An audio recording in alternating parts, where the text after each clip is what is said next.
Today, we're going to be taking a look at QuickBooks Online bank feeds, and specifically, I'm going to show you how to quickly go through a large bank feed with tons of transactions. We're going to go through this quickly and efficiently. I'm going to show you what all of the different terminology means. I'm going to show you how to set up rules. I'm going to basically show you exactly what somebody with 10 years of experience in bookkeeping would do when it comes to setting up and just going through a new bank feed. So let's go ahead and jump right in. I'm going into a new test QuickBooks Online chart of accounts. And I went ahead and from all apps, accounting, bank transactions, we set up a brand new bank account link. And so as you can see, there's 504 transactions in this account that needs to be synced. And so before we dive too deep into this, I want to show you kind of the different ways that transactions are going to link. So if it's a brand new chart of accounts and a brand new QuickBooks Online, you probably don't have a bunch of bills set up or bill payments or anything like that. But if you do have any of that information, I just want to show you what that'll look like. So let's say we've got a transaction that came in. It's an expense for it really doesn't matter too terribly much what the bank transaction details say. What's going to happen is based on the amount and the date, it will try to link to a bill. And so I went ahead and I made a bill for Trader Joe's in the amount of $177.44. Rather than go in and just start categorizing this transaction, you can actually link this expense to this bill. And when you do a match of an expense to a bill, that marks that bill as paid. So if we were to come over to reports and standard reports and go to our accounts payable aging summary, you'll notice that we have a bill in here for Trader Joe's of $177.44. And so if we come over to here from our bank transactions and we match this bill that was dated 5/1 for a payment that was made on 5/27, we hit match. And just like that, we can come back over to our AP aging summary. That's our accounts payable. That's all of the bills that we have in here.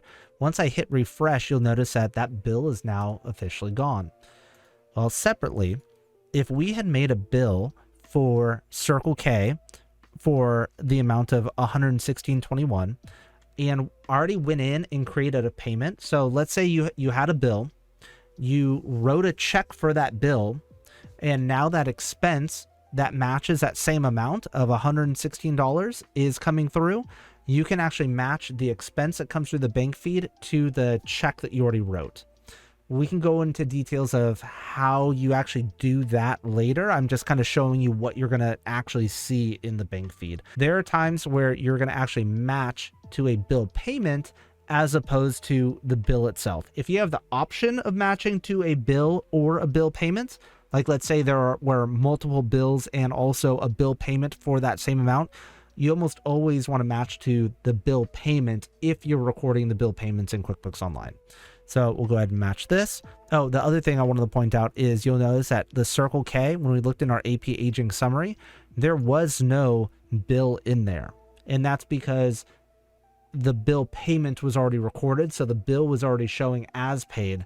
But from the bank feed, we're just now matching that expense to this payment match. When we get to other expenses and you're newer to QuickBooks Online, most of the transactions are going to show up like this, where there is no match for anything.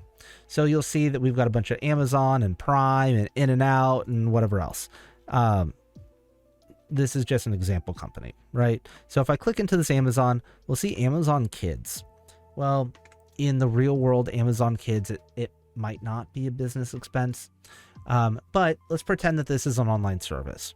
So we can go ahead and match or categorize to online service. We can click on that for the match or categorize. And let's say more than likely, there's probably more than one Amazon expense for Amazon Kids in this 500 transactions, because this bank feed is for the entire year going from January to May of 2026. So when I click in here, we said it's from Amazon. We decided to code this to online services, assuming it's some sort of service reoccurring for Amazon. And so from here, we can go ahead and create a rule. So in this rule, before we even get there, I like to grab whatever the bank text is in this memo field, then create rule and call the rule whatever the bank text is, and try to grab as much of that bank text as you can, so that way it doesn't duplicate with something else. We don't want to grab just Amazon here, because as you can see below, there's other Amazon expenses. So we want to make sure that these things are separated.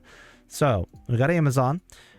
For how we want to code this, we want to grab it based on the bank text is going to contain, instead of just Amazon, like I was saying, it's going to be Amazon Kids. We just copied and pasted that in. It's if you already coded the stuff in here to be an expense from Amazon in the account, it'll automatically populate that stuff in here. So expense, online service, Amazon, great. And then replace bank memo. I actually like to not replace the bank memo. I want to keep whatever bank memo came in from the bank account.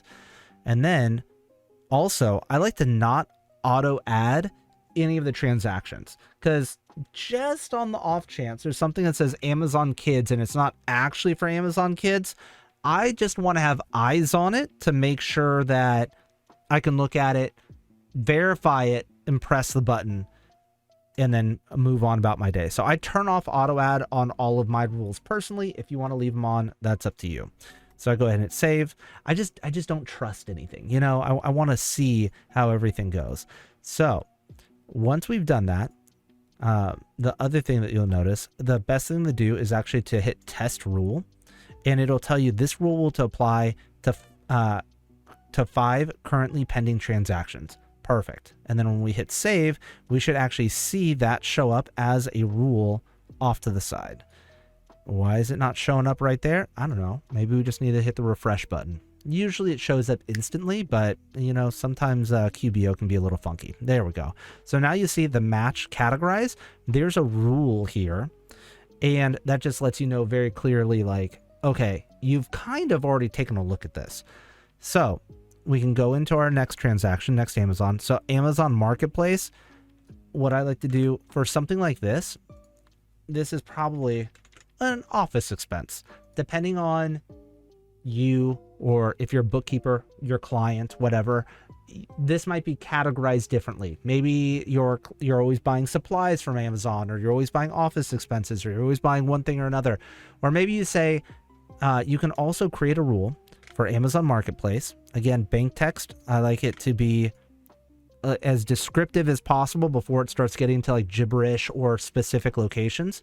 And another thing you can do is you can add a condition for amount.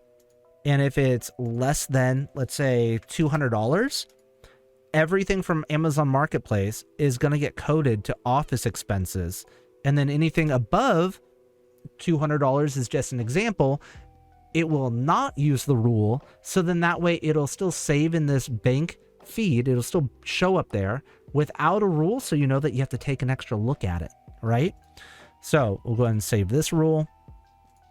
And so now we've got, look at that. The rule that we made here actually pulled up on the rule down here. And look at this. Hey, here's another Amazon expense. That rule is going to work here too, because all of these have the Amazon Marketplace in the memo. This is what's going to save us a ton of time. And if you ever wonder if you created the rule correctly, again, you can go to edit rule and you can test the rule. And look at this. This one rule that we made is going to apply to 38 transactions. I mean, that's just going to save us so much time when you think of coding hundreds of transactions, especially over the course of a very long period of time. So you can do the same thing with Trader Joe's, Target, Amazon, so on and so forth. All of these different things, you want to set up these rules because it's going to save you a ton of time. So another example of something that you might see a match to, you can have a match to a transfer. So a transfer, if we click into this one specifically, is just it's coding from one bank to another bank. So we basically said that funds were transferred from the savings account to the checking account on a specific day for a specific amount. So that means that transaction might have been coded in the savings account first.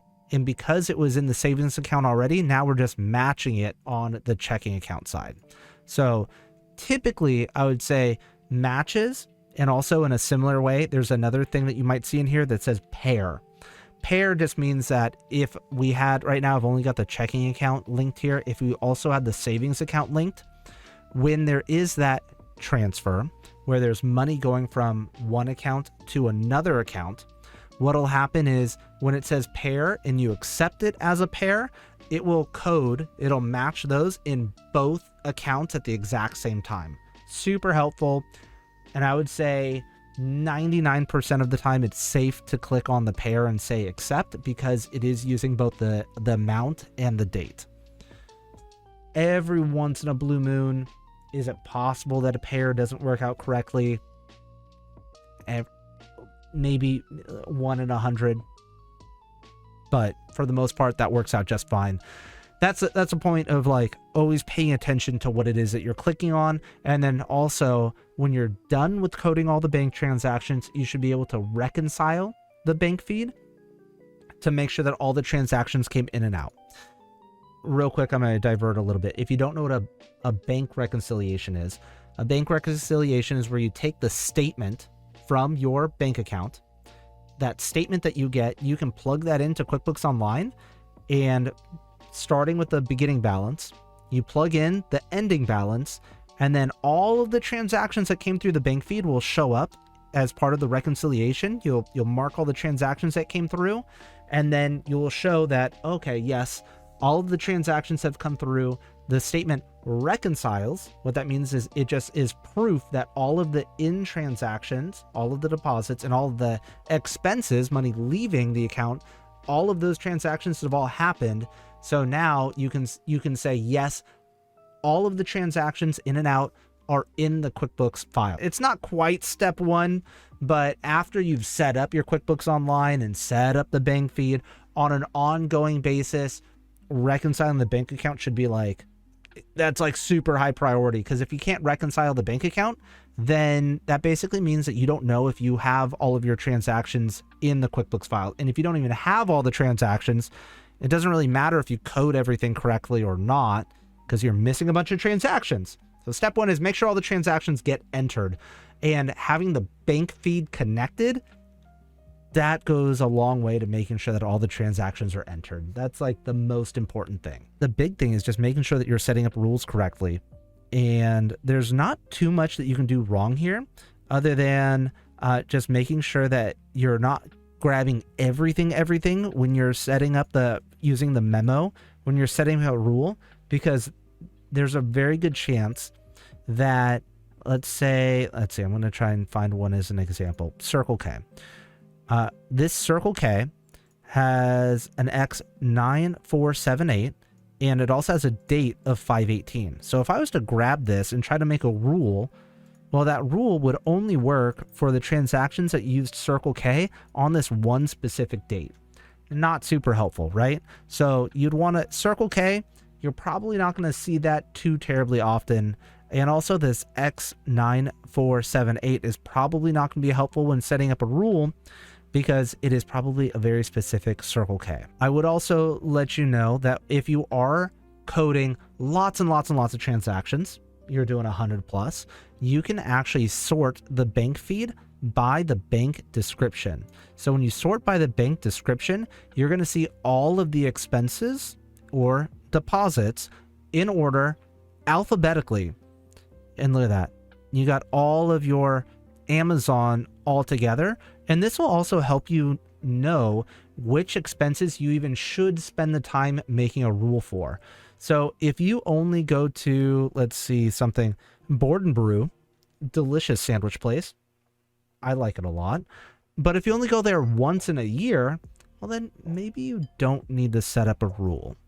But if you have AT&T coming in 5 times because you are having that expense once a month for your cell phone bill at $220, $218 a month, well, then you might want to set up a rule, because you're going to see it every single month, probably just about in perpetuity. It's going to be there just about forever. So you can go ahead and set up this rule pretty quickly and easily. Just grab AT&T payment, make that a rule. For bank text, I would grab more than just AT&T just in case there's something else you buy from AT&T that is outside of maybe your regular phone bill. You can go ahead and test that rule. And oh, payee.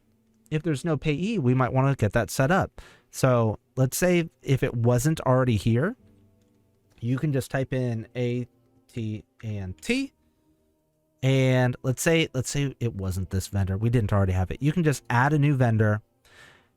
And if you're not paying bills through QuickBooks Online, you don't need their email and their address and any specific information. You can just have the vendor name in there, and that's all you need. You just click save, and then there you go. This will probably throw up an error because we already have AT&T. Yep, something's not quite right. Another customer or vendor already has that name. You can't have a duplicate name for a customer, a vendor, or an employee. That might come up as an issue if you're using something like Expensify and you're reimbursing an employee for an expense. So you can't have an employee set up and a vendor for that same name. You might not ever even run into that, but just a fun fact. So anyways, it is a very, very, very good practice to always put in the payee name for all of the transactions, because then when you go to review and look at the profit and loss statement, you want to see your expenses, not just what's in that category, but when you can see it by the vendor, it's going to save you a ton of time just understanding those transactions, just having that information in there. And just like that, that's bank feeds in a nutshell. I would say that's most of the information you need to know. Ideally, you just really want to make sure that if there is a bill that is being paid by an expense, that the expense is actually linked to the bill.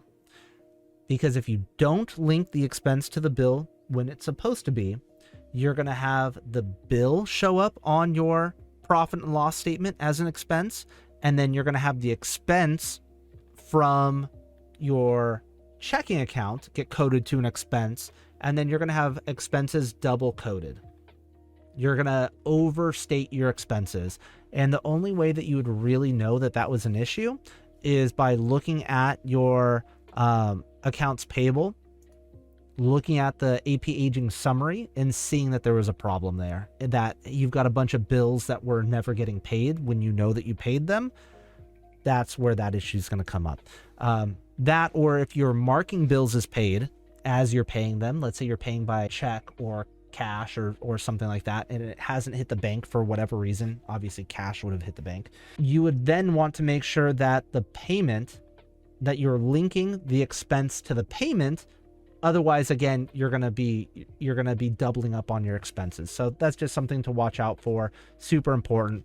And if you're finding that this is too confusing, or you just don't want to do it and you want some help with your books, go ahead and check out my email down below, info@truebooksaccounting.com, and let's schedule a call and see if we can't work together. Maybe I can do your books for you, and we can schedule a call just to see if this will work out. I've been doing outsourced accounting for over 10 years. I have set up well over 100 different accounts and transferred them over from different accounting systems or from no accounting system over to QuickBooks Online, and built tons of different systems, putting in accounts payable, putting in accounts receivable, and training people how to use QuickBooks Online. I've been doing this for a very, very long time, and there's a good chance that I'll be able to help you out.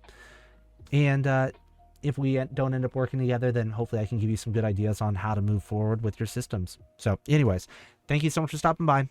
My name's Andrew, and I'll talk to you again more real soon. Thank you.